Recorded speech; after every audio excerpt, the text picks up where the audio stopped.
ملک کے مختلف شہروں میں آج سے بارش کی پیشگوئی۔ اسلام آباد، لاہور اور پشاور میں اربن فلڈنگ کا خدشہ۔ محکمہ موسمیات کے مطابق مغربی ہواؤں کا سلسلہ 9 مارچ سے ملک کے شمالی علاقوں میں داخل ہوگا اور مغربی ہواؤں کا یہ سلسلہ ملک میں 16 مارچ تک برقرار رہے گا۔ محکمہ موسمیات نے 9 سے 16 مارچ کے دوران چترال، مری، گلگت بلتستان اور کشمیر میں بارشوں کی پیشگوئی کی۔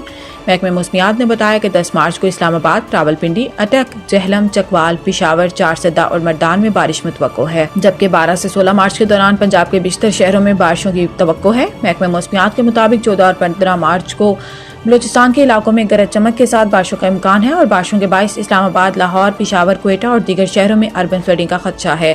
محکمہ موسمیات کا کہنا ہے کہ ملک کے بالائی علاقوں میں شدید برف باری سے سڑکیں بند ہونے کا بھی امکان ہے۔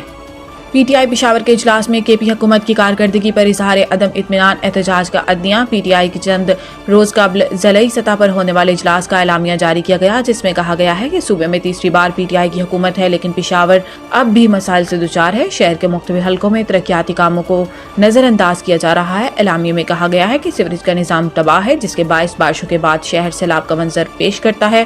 واٹر اینڈ سینیٹیشن سروسز کی ناقص کارکردگی کی وجہ سے صفائی کا نظام دھرم برم ہے۔ اجلاس کے اعلامیے میں کہا گیا ہے کہ پشاور کے کئی علاقے پینے کے صاف پانی اور اسٹریٹ لائٹ سے محروم ہیں۔ پشاور کا ترقیاتی فنڈ دوسرے اضلاع میں منتقل کیا جا رہا ہے۔ اعلامیے میں یہ نقطہ بھی اٹھایا گیا ہے کہ سیف سٹی پروجیکٹ 2009 میں تجویز کیا گیا تھا، لیکن اب تک اس پر عمل درآمد نہ ہو سکا۔ مسائل کے حل پر فوری غور نہ کیا گیا تو احتجاج کا آپشن موجود ہے۔ چین نے پاکستان کے ذمہ واجب الادا $2 ارب رقم کی مدت میں 1 سال کی توسیع کر دی۔ وزارت خزانہ نے چین کی جانب سے قرض ادائیگی کی مدت میں توسیع کی تصدیق کر دی۔ چین کے $2 ارب کی قرض کی واپسی کی مدت 24 مارچ کو مکمل ہو رہی تھی۔ خیال رہے کہ صدر مملکت آصف علی زرداری کے دورہ چین میں چین نے پاکستان کے استحکام اور ترقی کے لیے مکمل حمایت کا اعادہ کیا تھا۔ دوسری جانب عالمی مالیاتی فنڈ نے حکومت کی 1250 ارب روپے کی بینکوں سے ادھار لینے کی حکمت عملی پر اعتراض اٹھا دیا۔ آئی ایم ایف کے اعتراض کا مقصد بجلی کے شعبے میں سرکولر ڈیٹ کے بڑے مسئلے کو حل کرنا ہے۔ حکومت کا ڈیجیٹل پرائز بانڈز متعارف کرانے کا فیصلہ لین دین موبائل ایپ سے ہوگا۔ انعامی رقم قابل ٹیکس ہوگی، لیکن اس پر زکوٰۃ لاگو نہیں ہوگی۔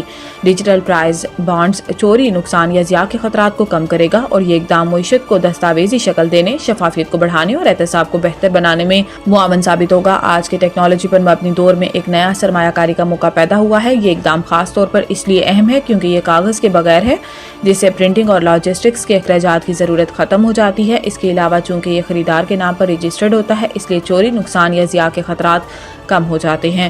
یہ اقدام معیشت کی دستاویز سازی، شفافیت اور احتساب کو بہتر بنانے کی طرف ایک بڑا قدم ہے۔ مزید یہ کہ یہ خریداری اور فروخت کو آسان بنائے گا، پورے عمل کو مؤثر انداز میں منظم کرے گا۔